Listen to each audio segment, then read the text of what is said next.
Health from God. I will give a chapter here to explaining how man may receive health from the Supreme. By the Supreme I mean the thinking substance from which all things are made, and which is in all and through all, seeking more complete expression and fuller life. This intelligent substance, in a perfectly fluid state, permeates and penetrates all things, and is in touch with all minds. It is the source of all energy and power, and constitutes the inflow of life, which Swedenborg saw vitalizing all things. It is working to one definitive end and for the fulfillment of one purpose, and that purpose is the advancement of life toward the complete expression of mind. When man harmonizes himself with this intelligence, it can and will give him health and wisdom. When man holds steadily to the purpose to live more abundantly, he comes into harmony with this supreme intelligence. The purpose of the supreme intelligence is the most abundant life for all. The purpose of this supreme intelligence for you is that you should live more abundantly. If, then, your own purpose is to live more abundantly, you are unified with the Supreme. You are working with it, and it must work with you. But as the Supreme Intelligence is in all, if you harmonize with it, you must harmonize with all, and you must desire more abundant life for all, as well as for yourself. Two great benefits come to you from being in harmony with the Supreme Intelligence. First, you will receive wisdom. By wisdom, I do not mean knowledge of facts so much as ability to perceive and understand facts, and to judge soundly and act rightly in all matters relating to life. Wisdom is the power to perceive truth and the ability to make the best use of the knowledge of truth. It is the power to perceive at once the best end to aim at and the means best adapted to attain that end. With wisdom comes poise and the power to think rightly, to control and guide your thoughts, and to avoid the difficulties which come from wrong thinking. With wisdom, you will be able to select the right courses for your particular needs, and to so govern yourself in all ways as to secure the best results.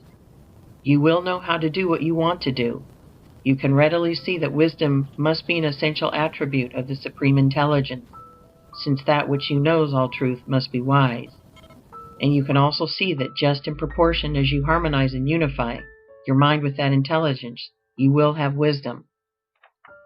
But I repeat that since this intelligence is all and in all, you can enter into its wisdom only by harmonizing with all. If there is anything in your desires or your purpose which will bring oppression to any, or work injustice to, or cause lack of life for any, you cannot receive wisdom from the Supreme.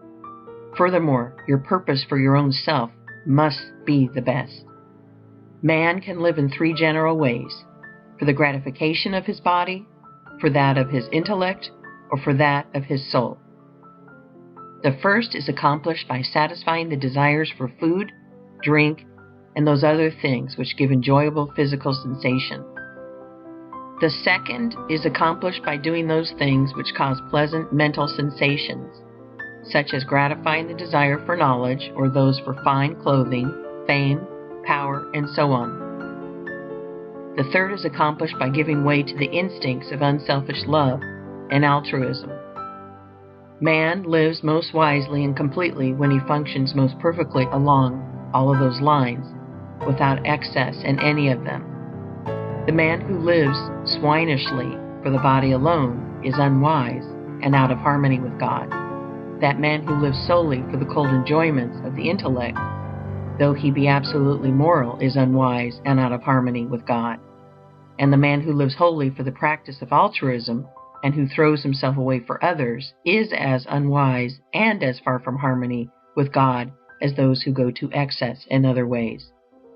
To come into full harmony with the Supreme, you must purpose to live to the utmost of your capabilities in body, mind, and soul. This must mean the full exercise of function in all the different ways, but without excess, for excess in one causes deficiency in the others. Behind your desire for health is your own desire for more abundant life, and behind that is the desire of the formless intelligence to live more fully in you. So, as you advance toward perfect health, hold steadily to the purpose to attain complete life, physical, mental, and spiritual, to advance in all ways, and in every way to live more. If you hold this purpose, you will be given wisdom. He that willeth to do the will of the Father shall know, said Jesus.